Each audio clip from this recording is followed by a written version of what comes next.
You know, no other video game character in history has ever been as iconic as Mario. Pretty much everyone knows who Mario is, including me. What was my history with the Super Mario franchise? As Mario is deemed one of, if not the greatest video game character of all time, his fame and glory would span across generations. From his first appearance in the 1981 arcade game Donkey Kong, to his inaugural partnership with Luigi in the 1983 Mario Bros., to the brothers' platforming debut in 1985 with Super Mario Bros. On the Nintendo Entertainment System. But none of those games were my introduction to the franchise. Although I'm a 2000s kid, the only Nintendo home console my family had at the time was the Nintendo 64, released in 1996, and some of the first games I ever played on a console were Diddy Kong Racing and Super Mario 64, which was my big introduction to the Mario games. And then I played Mario Kart Double Dash and Super Mario Strikers on the GameCube, Mario and Luigi Bowser's Inside Story on the Nintendo DS, Super Mario Advance 4 on the Game Boy Advance, Super Mario World on the Super Nintendo, New Super Mario Bros. Wii, Super Mario Galaxy, Super Mario 3D World plus Bowser's Fury, Super Mario Odyssey, so many good Mario games! I also spotted Bowser's appearance in Disney's Wreck-It Ralph. But now going on to the main subject, this wasn't the first time Mario made his major leap to the big screen, as Disney released a live-action movie back in 1993 through Hollywood Pictures. Because I was getting ready to check out the new one, I decided to check out the live-action Super Mario Bros. And it was terrible. Bad jokes, bad script, overly corny acting, almost nothing worked in there. The only decent thing I could say about it is regarding Dennis Hopper as King Koopa, aka Bowser, because he's probably the only actor who truly gave it his all. It really made me wish I could bring Dennis Hopper back from the dead, because even if Mario is one of the greatest video game characters, his first jump to movie theaters was just one big bad... But when it was announced that there would be an animated film based on the Plumber Brothers in 2018, many people weren't too thrilled about it, mostly because it's coming from Michael Jelenic and Aaron Horvath, the creators of Teen Titans Go, and Illumination Entertainment, the studio that's best known for the Despicable Me movies. Now, call me crazy for saying this, but I don't hate Teen Titans Go. Sure, it's different from the 2003 series, and there is some toilet humor here and there, but there are times when the show can get really good, like the first two movies, and even an episode where the Titans cross over with Freakazoid. Don't judge me! Also, I wouldn't consider Illumination a bad studio. In fact, I'd say that their movies, while not necessarily the best, can be fun to watch, like of course Despicable Me, particularly the first two, and the Sing movies. The worst that Illumination can really get is with stuff like Hop and the Lorax, but even at that, even their weaker films like Minions and Despicable Me 3 are okay at best. However, the one thing about the studio that's gotten pretty tiring at this point is how they got an unnecessary amount of hate from the ever-obsessive cartoon community, much like how nowadays they would force DreamWorks and Disney into a console war-like situation. But since Illumination is collaborating with Nintendo on this, I am positive on how this is gonna turn out. So now that the Italian Plumber Brothers have been reimagined in a whole new way, how does it compare to that stupid live-action film? Will it actually bring the spirit of the games to the big screen? Or is it game over for the movie? Well, like Mario always says in his games, let's go!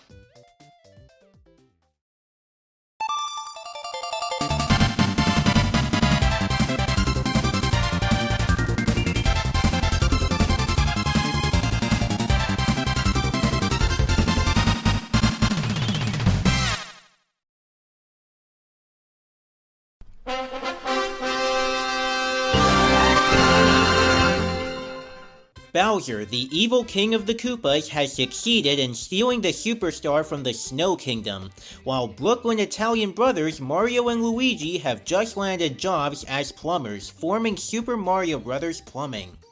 But after a failed plumbing procedure, the brothers notice a giant water leak all across Brooklyn, and they go underground in an attempt to fix the problem, only to be sucked into a warp pipe and separated from each other, with Mario landing in the Mushroom Kingdom, ruled by Princess Peach, and Luigi landing in the Darklands, where Bowser plots to either marry Peach or destroy the Mushroom Kingdom with the superstar if she refuses. Now Mario and his new friends Peach and Toad embark on a quest to assemble the Kong army and save the Mushroom Kingdom, Luigi, and even Brooklyn from Bowser's wrath. That should give you an idea of what this film is about, because there's no surprise that this was made by Nintendo fans for Nintendo fans, especially since Horvath and Jelinek, as well as a lot of the people at Illumination, are in fact Nintendo fans and Mario fans themselves. Not to mention the usage of Nintendo Easter eggs in their movies, like how in the first Despicable Me movie, Vector is seen playing with a Wii remote. And whether you grew up with Nintendo or not, it could be either one of the movie's strong points or one of its flaws. But as a Nintendo and Mario fan growing up myself, I'd have to say that the execution is really good. While I was sometimes busy listening for the familiar sound effects and musical score excerpts, which I'll talk about soon, or looking through the Easter eggs such as the various Nintendo games and products of the 80s or the constant references to the Mario games themselves, I can still see how the way things were executed can actually work. Of course, like the games, it still has the simple plot where the hero has to go through several points in order to rescue someone, but I do see what it wants to do, and it still works very well while being easy to follow. I especially like that this movie made a spin on the game's formula, where now it's Luigi's turn to be kidnapped by Bowser instead of Peach, while Peach assists Mario and leads a battle against Bowser. I'll talk more about her when I get to the characters. As for the humor, most of it is really good throughout, whether it be the slapstick comedy, the background jokes, Bowser's wordplay, Luigi's macabre moments, or even that one Luma who gets trapped with Luigi, which was one of the best parts. However, while I've praised a whole lot of the writing, there is one thing I have to do that some might find to be sacrilegious. I have to criticize something here. My first critique being that the pacing is just way too fast. While I do understand how excited it is to move from one checkpoint to another, I do think it would have been nice if the film had more time to breathe. Also, while I didn't necessarily mind the choices to use licensed music, and thankfully there are only 6 of those songs, I feel like it would have been nicer if some of Brian Tyler's unused score from the soundtrack album made it into the final film. I'm not going to spoil it for those who haven't seen it yet, and I hope you don't mind if I do an impersonation of Dr. Doofenshmirtz. But if I had a nickel for every time an animated film involving Michael Jelinek and Aaron Horvath used a licensed song from the 80s, I have 2 nickels. Which isn't a lot, but it's weird that it happened twice, right? Well, at least we get the DK rap from Donkey Kong 64. Speaking of Brian Tyler, he does a really fantastic job of adapting the iconic video game music of Koji Kondo to the screen, resulting in one of the greatest and most beautiful scores while capturing both the atmosphere of the games and my childhood having fun with those games perfectly. While not without a few flaws, the story is exactly what Mario fans expect. A giant love letter to the world of Super Mario and Nintendo games, and when it's executed well, it's executed very well. And action! We all know who Mario, Luigi, Peach, Toad, Bowser, and the Donkey Kong Country Gang are, and the amount of justice this movie did to them is really big, on top of some fantastic voice acting. It all starts with the red guy himself, Mario, an optimistic plumber with the personality of Emmett from the Lego Movie, and it's all thanks to both the writing and Chris Pratt as the character. Now, when the trailers were coming out, many people criticized Chris Pratt for not sounding like Charles Martinet's Mario with the stereotypical Italian accent that many have come to associate the character with in the games. And in the actual movie, Pratt does use that accent, but only at the beginning. And I know what some of you are thinking, why didn't he use that Italian accent throughout the movie? Well, there are two reasons for this. One is that Mario is a Brooklyn Italian, and there have been plenty of incarnations of Mario with a Brooklyn accent before Charles Martinet touched the character in 1995. These include such things as the DiC cartoons, Hotel Mario, and of course, the live-action movie. And two is that it would have been so annoying to hear Mario speaking with an Italian accent for more than an hour in a movie like this. I mean, you can call it nostalgia if you like, but I've seen people on the internet who really did not want to hear him like that for an entire feature-length movie. Not to mention that nobody is that cheerful to imitate Martinet. That kind of accent should only be suitable for the games and not this movie. Which makes me a little happier that Martinet carried his Mario voice over to an old man in Mario's 80s colors for this film. Plus, the accents do sound too stereotypical in contrast to actual Italian, so it could have been much worse.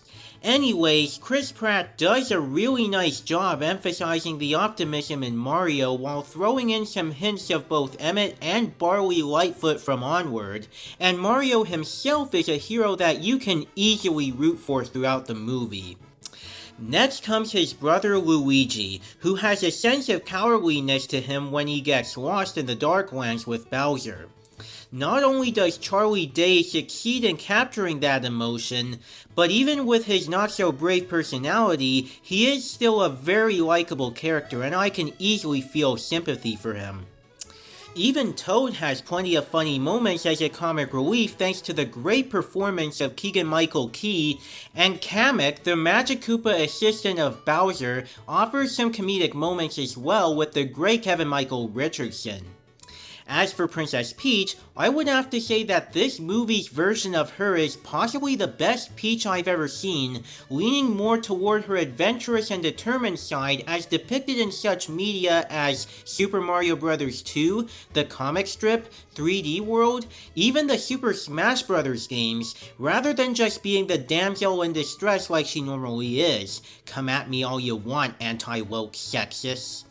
Next is Donkey Kong, the tie-wearing ape and the first member of the DK crew. While I only really heard Seth Rogen being Seth Rogen as usual with his voice roles as Bob from Monsters vs. Aliens and a warthog from a Disney remake whose existence I wish I could refuse to acknowledge, I still think he fits the character nicely, and he does have some really solid moments such as his love-hate relationship with Mario, and his arc about him discovering how to improve himself around the people he meets. The one character I can think of that's so special that I find it impossible not to talk about is Cranky Kong, Donkey Kong's father and the original Donkey Kong. I will say that, like Toad, he is a delightful and really funny character, but I do have mixed feelings about Fred Armisen voicing him. I mean, I'm sure Fred Armisen does some really splendid performances on screen, but I feel Cranky's voice could have fit his grandpa personality a bit more, like if I got Bill Farmer of Goofy fame for the role of Cranky using his Hop Pop voice from Amphibia. We just need to give him time to get used to you. I think it's best you stay put. Don't do anything stupid. But most of all, you have the main villain and the king of the Koopas himself, Bowser, voiced by Jack Black. Where do I begin with him?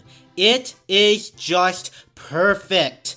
Bowser is hands down the best character in the movie, thanks to Jack Black's bombastic performance as he steals every scene, goes into his conversations with Kamek, and breaks out into his groundbreaking musical number as a love song for Princess Peach, on top of being both incredibly humorous and threatening in all the right ways.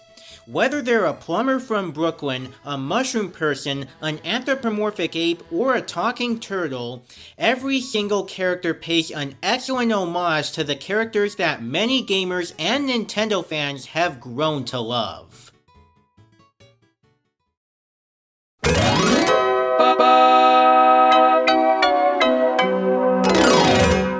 Unsurprisingly, Illumination and their Paris outlet have come a long way since their first movie in 2010, so their animation has definitely gotten better and better over the years with each film, and in Mario's case, it seriously surpassed the usual Illumination standards, especially with a budget of over $100 million, which is a real record breaker for Illumination's film budgets. This film looks so beautiful, stunning, and gorgeous all around, from the well-crafted translations of the game designs to computer animation, to the energetic and spontaneous character animation, to the breathtaking backgrounds that stay a whole lot true to the games, to the fantastic use of visual effects to really enhance the worlds with more life. Not to mention how they really gave the textures an upgrade for a feature film, whether it be the clothes, scales, hair, clouds, feathers, you name it. It really makes me appreciate the talent of the visual crew at Illumination even more, whether it's the artists, technicians, animators, or otherwise. They really put a lot of hard work into this film and every other movie that the studio has made, and they are absolutely worth congratulating for it. I especially really enjoy the world building and homages to the various Nintendo assets like Mario Odyssey, Wrecking Crew, Mario Kart, and even Donkey Kong Country, as well as the original arcade game. It pays off very well. There's also the action scenes, which are so mind-blowing and enjoyable throughout, with the big highlights being Mario's Super Smash Bros. Style fight with Donkey Kong, the final battle which has plenty of references to Mario's battles with Bowser in the games, and the Mario Kart scene where they ride on the Rainbow Road, complete with various items from those games, such as the Blue Shell. The choreography, intensity, power-ups, and camera angles in those scenes are so splendid and out of this world, that they shoot straight through the flaming sun and into the next galaxy over. It is that spectacular. While Mario has his power-ups, it's the animation that has power-ups of its own, and one of them is to elevate itself from the quality of the games that this movie is based on. While Mario has the word super in his title, that is just one of several words I can use to describe the Super Mario Bros. Movie. While it's not perfect due to its very fast pacing, the licensed music choices, and how Cranky Kong's voice could have been better, it more than makes up for it with a well-structured story, gorgeous animation that stays true to the games, great respect to the characters we know and love, an incredible performance by Jack Black as Bowser, and a powerful score that pays a ton of tribute to the music in the games, which all make it one of the best video game-based movies next to the Sonic the Hedgehog films. If there's one Mario movie worth watching for any fan of Mario or video games, it's easily this one, because everything the Illumination movie does is far better than what the live-action movie did. And I am confident in saying that since this would make a really great palate cleanser from the bad taste of the live-action film for me. But regarding my rating for this, it took me a lot of thinking in terms of perspective. On one side, I used my critical perspective, and I found the movie to be decent to pretty solid. But on my other side, I looked at this through the point of view of my inner Mario fan and immediately had a really good time with this. So with that said, I'm giving this movie 2 ratings. As a critic, I give this movie 8 out of 10. But as a Mario fan, I give it a 9 out of 10, and I'm comfortable giving it the Dirksen stamp of approval for that. Which reminds me, since we're talking about Mario, I'm gonna end this review by playing one of the regular level complete tunes from any one of the games. So with that said, this is a movie that I look forward to seeing again at some point in time. This is Caleb, over and out.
So long, Bowser!